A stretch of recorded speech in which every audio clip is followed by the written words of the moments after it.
Guys, Miss Russell here, and today I am going to talk to you about Nonfiction Summary. And I'm just going to read off the screen so that you can see my information also. So our goal this week is to summarize nonfiction text. When we summarize nonfiction text, we need to look for several things: the who or what, the when and or where, and you will see that in the two videos how that takes effect, and the main ideas that happened in the beginning, the middle, and the end. The main idea would be the most important thing. So if we're taking notes on an animal, we must gather all the information from the text or the video. And let me say that one more time. We must gather our information from the text or the video. Sometimes we try to put in facts that we know, and although it may be true, and when you're summarizing from a text or a video, it must come from there. So summarizing text is not a time for you to state what you know or learn somewhere else. So our purpose in doing summaries is it does help us to learn and understand the information. However, sometimes I'm going to give you an example that sometimes when you are talking to someone about a new movie, a book, or something that may have happened, you don't want to tell them all the details. If you start telling someone too many details, they lose interest or get lost in what you are saying. When you're taking notes for a research paper, or if you're a scientist and you're taking notes on your research, you want to put the most important information down. So I want you to kind of think about that. In the future, you will use this to help you take notes, for you to paraphrase, for you to write papers, and many other things that will be at school, in your life, and at a job. So in class, we talked about the summary from the beginning, the middle, and the end, but that it must include the most important details. So take, for example, Sneeze the cat. This is my favorite example.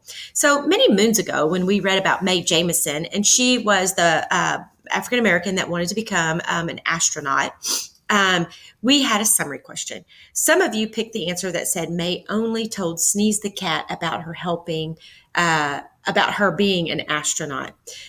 That was something that was important in her life, but it did not help her accomplish her lifelong dream of becoming the first African-American astronaut.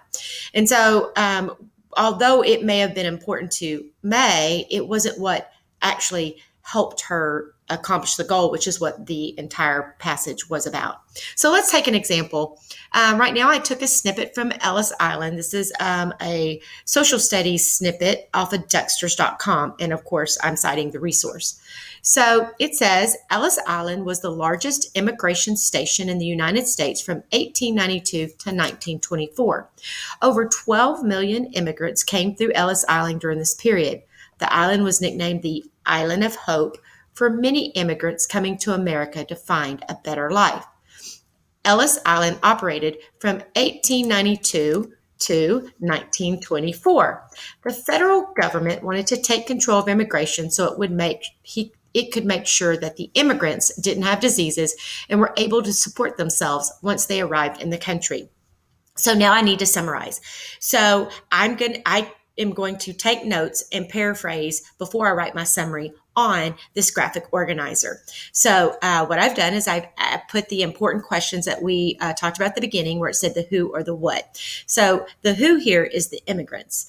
And then it says when and or where. Well, in this instance, it actually is in Ellis Island, and it also gave us a time period.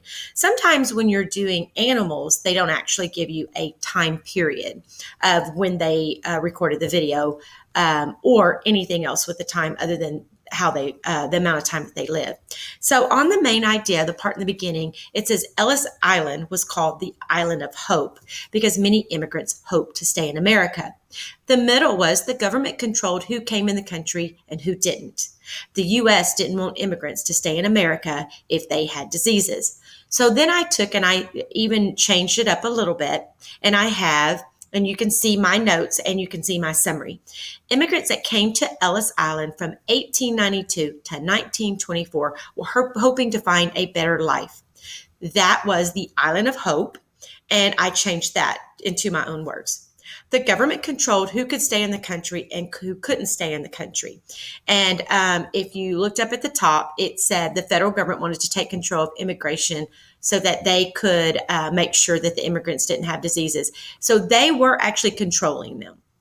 And the end I have, the U.S. didn't want immigrants to live in America if they had diseases. So if you'll notice, I tried to interchange U.S., America, and country. And that's one way that you can successfully try to write your own summary and putting it into your own words. So in conclusion, we can summarize if we stick to this simple note taking and paraphrasing. This is a great strategy for you in the future. Remember the who or what, the when or where, your main ideas, which are your key points, which are the most important things that help them move the story along from the beginning, the middle, and the end. Have a great day.